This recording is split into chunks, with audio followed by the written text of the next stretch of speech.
Bonjour, c'est Christelle Cronier pour le Cercle de Confiance. Aujourd'hui, je suis avec Édouard Schumacher, le CEO de l'S Group, leader de la distribution automobile française avec des marques prestigieuses comme Alpine, Maserati, Lamborghini, McLaren et Bugatti, pour une grandiose soirée qu'il a organisée autour de ses voitures et du métaverse. Celui qu'on dit visionnaire et intuitif a en effet imaginé une galerie virtuelle centrée sur l'art automobile, dans laquelle artistes reconnus et grands designers sont exposés. Il m'explique sa vision de cryptomane. J'ai deux garçons. De quel âge ? Il a alors 12 et 9. Et celui de 9 ans, en fait, passe son temps, c'est Lego à lui, à construire des univers, ou plutôt réaliser des parcs d'attractions, des concessions qu'il a vues chez moi, dans son univers à lui qui est Minecraft, c'est le jeu. Et donc je me suis rendu compte qu'il n'avait pas de frontières par rapport à ces univers virtuels et que pour lui, c'est un univers qui est une simple extension par rapport à celui qu'on connaît dans le monde réel. Donc il y a eu cette envie d'abord de se dire, il faut que je comprenne ce que les générations à venir vont vouloir et dans quelle perspective elles vont évoluer. C'est juste radicalement différent de ce qu'on connaît. Nous aujourd'hui, le monde, on le connaît à travers le web, on le connaît à travers finalement un plan en 2 dimensions. On lit, on fait dérouler des images, on est dans une consommation sur un seul plan. Eux réfléchissent déjà en 3D. Oui. Et ils se projettent complètement dedans. Et c'est ça que je trouvais incroyable. C'est que pour lui, c'était naturel. Et moi, je me disais, putain, bon, peut-être parce que c'est mon fils, mais je me disais, waouh, il est quand même fort. Et puis, je comprends rien. Et puis, il a un rapport aux dimensions qui est radicalement différent. Et je pense pas que ce soit un cas unique. Hein. On a tous envie de se dire que notre fils est un surdoué. Non, je pense que c'est un état d'esprit ou une construction psychique. Ça, exactement. Ouais.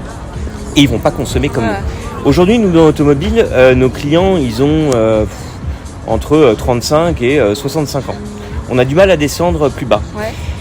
L'avantage qu'on a, c'est qu'on représente des marques généralistes et on va dire plutôt classiques. On a une singularité, ce sont nos marques dites sportives, nos marques de prestige. Et elles touchent une audience beaucoup plus jeune, beaucoup plus large et on descend beaucoup plus bas en termes d'âge.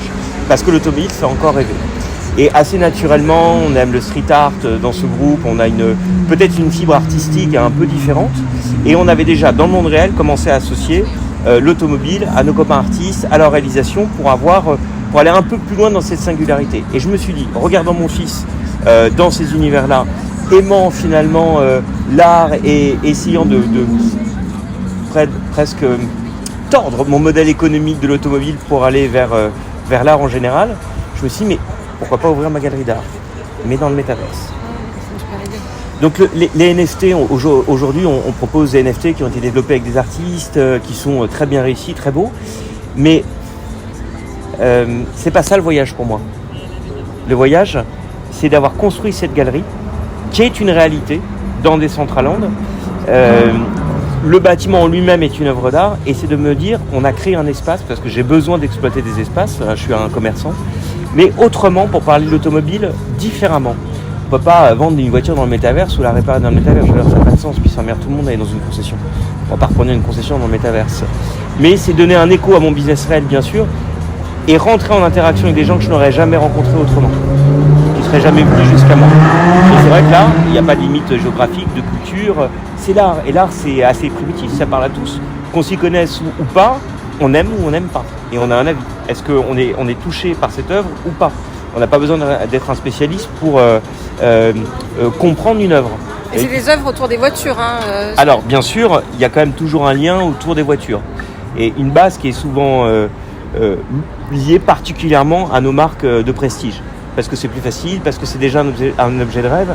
Et un objet sur lequel le designer n'a pas rencontré ou rencontre moins de contraintes en termes de style. Il va jusqu'au bout. Ce sont des voitures qui sont moins rationnelles que celles qu'on utilise tous les jours. Donc, elles sont déjà dans une démarche un peu artistique. Ouais. Parce qu'une voiture, finalement... Futuriste. Ouais. Une voiture, on attend que ça soit performant, que ça nous protège. Mais surtout, on attend que ça soit beau. On a envie de la kiffer, sa caisse. Et sur les supercars, on peut aller plus loin dans l'exercice. Mais tu y connaissais quelque chose en crypto-monnaie, en fait Crypto-monnaie, non. Concrètement, non, parce que je regardais ça d'un œil un peu... J'ai jamais été un spéculateur, moi, déjà, pour commencer.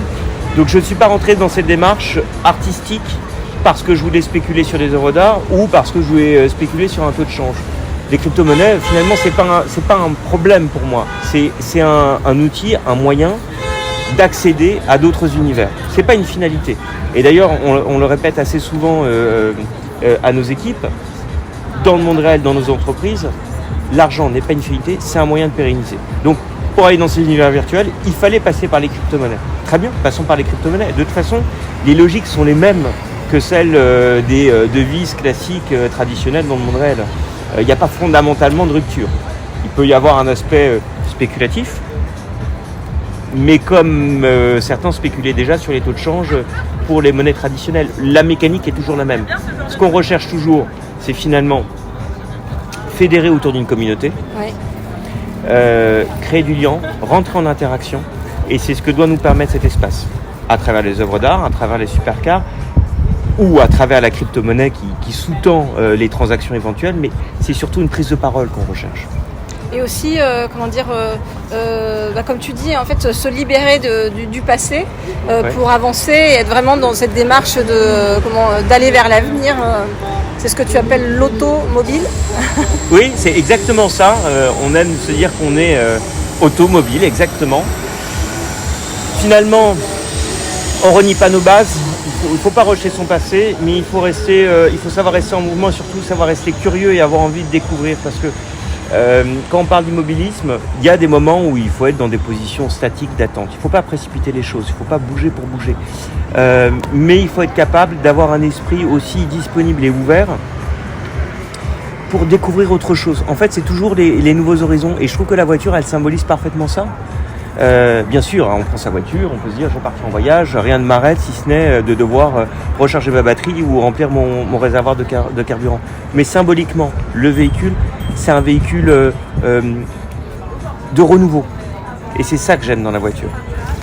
C'est de se dire qu'est-ce qu'il y a derrière finalement. Et la voiture va me permettre de l'atteindre. Donc là, symboliquement, j'utilise un véhicule comme le véhicule d'une envie de découvrir un nouvel horizon, des nouveaux univers à travers les métaverses. Donc j'utilise ma voiture là. On les a, ce sont nos œuvres d'art. Et ça n'exclut pas l'humain qui est quand même quelque chose de central pour toi, j'ai compris. Oui. Parce que quand on passe dans le virtuel, forcément, on se pose des questions, mais... Alors oui, finalement, qui as-tu face à toi ? Parce que c'est une projection d'un autre, c'est une projection de toi aussi dans cet univers. Mais finalement, quand tu regardes ton profil WhatsApp, tu as une photo de toi, un CV, un profil sur un réseau social en général. C'est une vision de toi que tu veux projeter vers les autres. Donc tu es déjà dans un processus, je ne sais pas si le terme existe, d'avatarisation. On est déjà dans une projection de soi. Et finalement, c'est toujours la grande question, c'est qui est-ce qu'on est vraiment ? Est-ce que c'est ce à quoi on aspire qui ne serait pas finalement la principale caractéristique de qui on est ? Bon, c'est un peu philosophique à deux balles, mais ça passe parce qu'on est au 6e étage. Mais c'est un peu ça, hein, finalement, quand tu regardes un CV, alors là c'est un nom très professionnel, ou un avatar en général, c'est quel est le message qui importe à la personne ? Qu'est-ce qu'elle veut mettre en avant ? Et pour moi, c'est ce qui la définit. Et c'est aussi peut-être le fait de faire des choses, comme tu aimes bien faire des trucs en équipe, à ce que j'ai compris. Ouais, c'est ça en fait. C'est aussi en fait finalement même là-dedans en fait de réunir de réunir différents univers, différentes personnes. Alors c'est toujours l'envie du nouveau challenge.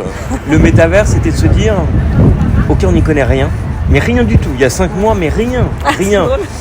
Alors. Peut-être une intuition, mais finalement on retrouve des codes ou avec un peu de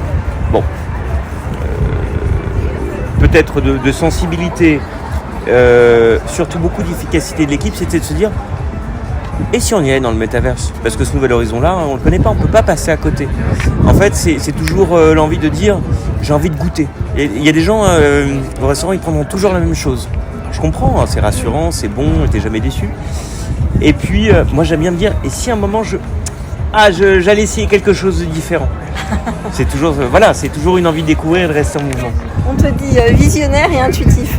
Est-ce que tu penses que c'est une qualité pas nécessaire mais indispensable en fait pour un entrepreneur ?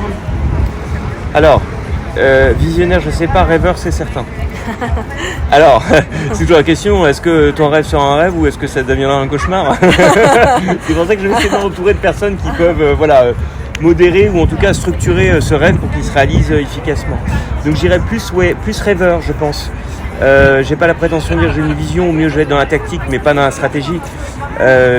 Mais c'est plus envie de dire voilà, il y a quelque chose qui me meut, il y a quelque chose qui me touche.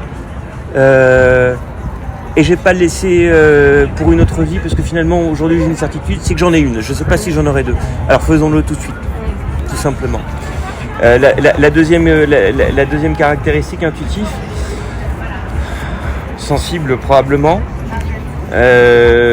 intuitif oui peut-être, peut-être parce que et tu le vois dans cette équipe que tu as rencontrée, on fait attention les uns aux autres ou en tout cas on essaye d'être à l'écoute, toujours. À l'écoute de chaque individu, ça ne veut pas dire qu'on peut voir tout le monde, mais essayer d'avoir cette disponibilité pour lui accorder un temps pour prendre du recul et le considérer. Et peut-être que ça aide aussi dans le business ou dans la relation aux autres. Et ne pas avoir honte aussi, tu dis, d'être dans l'apprentissage en fait. Et c'est ce que tu fais là avec le métaverse d'ailleurs. Hein. Bah oui, il y a 5 mois on n'y connaissait rien et puis on a pris vite. Et il y a 17 ans je suis rentré dans le milieu automobile et je n'y connaissais strictement rien. Il y a 17 ans, j'avais mon A et je reprenais des concessions automobiles, c'était à la mort de mon père. Ouais. Mais je n'y connaissais rien, je ne sais même pas où étaient les concessions, je ne connaissais pas les métiers, et je sais toujours pas changer. T'avais ton permis de conduire ? J'ai mon A, donc depuis peu de temps, comme tout le monde parisien, je l'ai passé tard, donc c'est caché. Et puis après, il faut apprendre. Souvent on me dit, mais comment t'as fait jeune, comment t'as trouvé la légitimité ? Tout ça, vraiment c'est de la connerie. Il faut être crédible, on est crédible par le travail, par l'engagement. Ouais. Alors je dis travail, ça veut pas dire qu'il faut bosser de 6h du mat jusqu'à minuit. Je veux dire, ça n'a pas forcément de sens. On est en 2022, il faut équilibrer la vie perso et la vie pro. Mais quand on fait quelque chose, on le fait à fond. On n'a pas peur de poser des questions. En revanche, la question, on la pose qu'une fois, pas deux. Parce que deux, on gêne celui qui nous enseigne. Il peut nous enseigner s'il nous voit évoluer et apprendre vite. Donc on peut poser, on a le droit une fois la question et on écoute une fois la réponse. Une erreur, on peut la commettre une fois, mais pas deux. Et il faut avancer vite. Et oser. Et oser.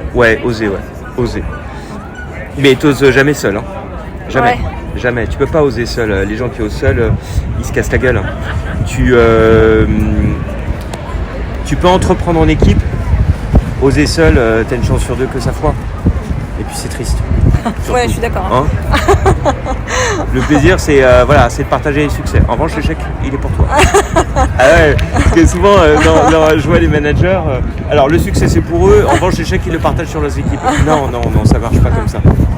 Et d'ailleurs, c'est aussi une des clés que tu dis, c'est-à-dire ne pas s'arrêter à la première complication sur le chemin. Oui. Alors, la tentation est grande de... Finalement, dès la première épreuve, de pas aller plus loin, il faut persévérer, il faut être tenace. Voilà, on lâche pas face à l'adversité. Au moment, c'est comme tout, il faut savoir s'arrêter, mais pas la première épreuve. Il faut se battre un peu. Ouais, d'accord. Un peu beaucoup. Un peu beaucoup, ouais. Et puis il faut recommencer tous les jours. Et ton idée, en fait, en gros, pour terminer, c'est de finalement, à chacun à son niveau, peut changer le monde un peu. C'est la beauté du truc, non ? C'est qu'on a tous un petit effet quelque part.